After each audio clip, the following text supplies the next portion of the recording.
Ie, ben oa frappat taouarneo, oa ba gwe oa forcément, pugur oa peskurion duzen a tout, hag a getet a burnochis da vorlen. Pugur oa garvak oa ket oa wezoar don, hag getet a verien. Hag a zo war plas hag vez a grechis forcément frappachis. A oan det da burnochis.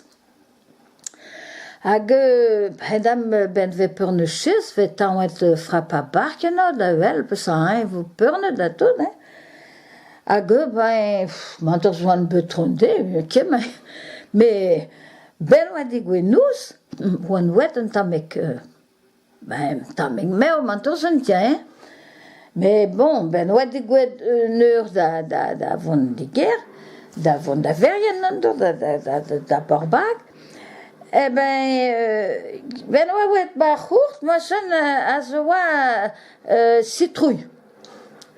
Hag gezel dozen hag nan lar d'ur patron. Bep tran dozen, dozen lar patron zo hui o kazek.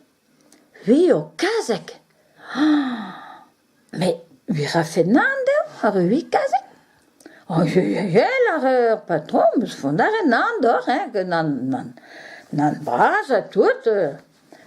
Gant oa kont an braz ga hui gazek forcément. Hag a oan wet. Me a zo frappat deus kerel da vont da verien zo frappat lan, quoi. Hag ge oa wet tro vinojen forcément. Hag digwed ar moment hag gant eus arpet bar boch adeg lan peun dramneg moson, quoi.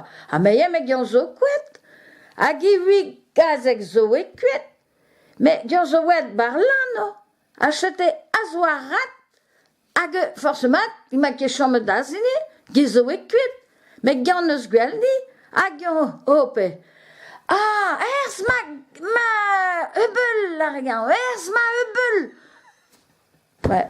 Wet ur eubel. Me oa ket me rat. Voilà. C'est cousin de ma sat. Je ouille l'année de mossen. Mais me se change quoi. Mais l'histoire Hubert mossen. Aïe, l'année de mossen.